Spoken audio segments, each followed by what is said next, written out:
கர்த்தருடைய பரிசுத்த நாமத்திற்கு ஸ்தோத்திரம் உண்டாவதாக. கர்த்தராகிய இயேசு கிறிஸ்துவின் நாமத்தில் உங்களுக்கு கிருபையும் சமாதானமும் உண்டாவதாக. இந்த நாளுக்குரிய தியானத்திற்கான தேவ வார்த்தை ரோமர் அதிகாரம் 13 வசனம் 12. ஆகையால் அந்தகாரத்தின் கிரியைகளை நாம் தள்ளிவிட்டு ஒளியின் ஆயுதங்களை தரித்து கொள்ள கடவோம். பிரியமானவர்களே, கர்த்தருடைய பிள்ளைகளாகிய நாம் ஒளியின் பிள்ளைகளாய் ஒளியின் ஆயுதங்களை தரித்து கொள்கிறவர்களாய் இருக்க வேண்டும்.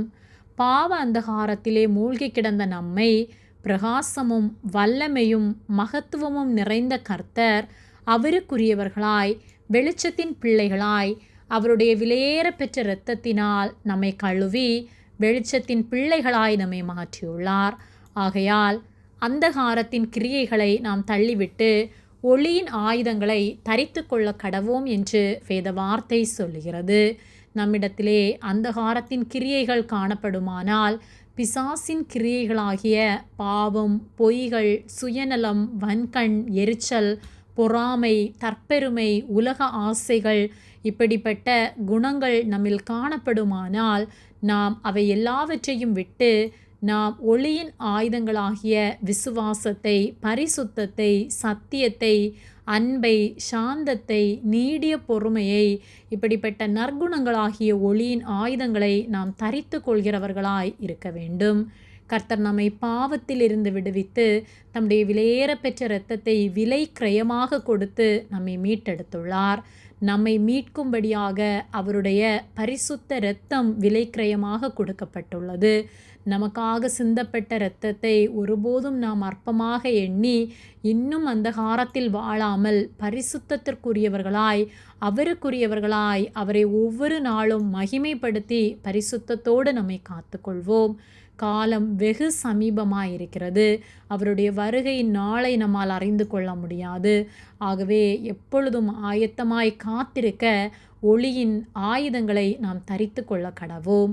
எபேசியர் 6:12 முதல் 17 வரை உள்ள வசனங்களில், ஏனெனில் மாம்சத்தோடும் இரத்தத்தோடும் அல்ல, துரைதனங்களோடும் அதிகாரங்களோடும் இப்பிரபஞ்சத்தின் அந்தகார லோகாதிபதிகளோடும் வான மண்டலத்தில் உள்ள பொல்லாத ஆவிகளின் சேனைகளோடும் நமக்கு போராட்டம் உண்டு.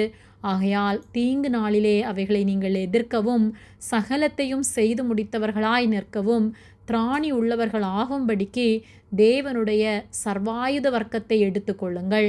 சத்தியம் என்னும் கச்சையை உங்கள் அறையில் கட்டினவர்களாய், நீதி என்னும் மார்க்கவசத்தை தரித்தவர்களாயும், சமாதானத்தின் சுவிசேஷத்திற்குரிய ஆயத்தம் என்னும் பாதரட்சையை கால்களிலே தொடுத்தவர்களாயும், பொல்லாங்கன் எய்யும் அக்கினி ஆஸ்திரங்களை எல்லாம் அவித்து போடத்தக்கதாய் எல்லாவற்றிற்கும் மேலாக விசுவாசம் என்னும் கேடகத்தை பிடித்து கொண்டவர்களாய் நில்லுங்கள். இரட்சணியம் என்னும் தலை சீராவையும் வேத வசனமாகிய ஆவியின் பட்டயத்தையும் எடுத்துக்கொள்ளுங்கள் என்று சொல்லப்பட்டுள்ளது. ஆகவே சர்வாயுத வர்க்கங்களை நாம் தரித்து கொண்டு பிசாசுக்கு எதிர்த்து பரிசுத்தமாய் நம்மை காத்துக்கொள்வோம். கர்த்தர் நம் ஒவ்வொருவரோடும் இருந்து நம்மை பாதுகாத்து வழி நடத்துவார். ஆமேன். ஜெபம். எங்களை அதிகமாக நேசித்து வழிநடத்தி வருகிற எங்கள் அன்பின் பரிசுத்த பிதாவே, இந்த நாளையும் நாங்கள் காணும்படியாக நீர் எங்களுக்கு ஜீவனை தந்த கிருபைக்காக நன்றி செலுத்துகின்றோம். நாங்கள் தியானித்த வார்த்தையின்படியே சர்வாயுத வர்க்கத்தை நாங்கள் தரித்து கொண்டு வேத வசனத்தினாலே எங்களை காத்து கொள்ள, உம்முடைய வசனங்களை நாங்கள் கை கொண்டு வாழ, பரிசுத்தத்தோடு எங்களை காத்து கொள்ள, பிசாசிற்கு எதிர்த்து நிற்கத்தக்கதான கிருபையை நீர் எங்களுக்கு தரும்படியாய் ஜெபிக்கின்றோம். எங்களோடு கூட இருந்து எங்களை நீர் காத்து நடத்துவதற்காக நன்றி செலுத்துகின்றோம். எங்களை தாழ்த்தி ஒப்பு கொடுக்கின்றோம். இயேசுவின் நாமத்தில் ஜெபிக்கின்றோம் பிதாவே. ஆமேன். கர்த்தர் உங்களை ஆசீர்வதிப்பாராக.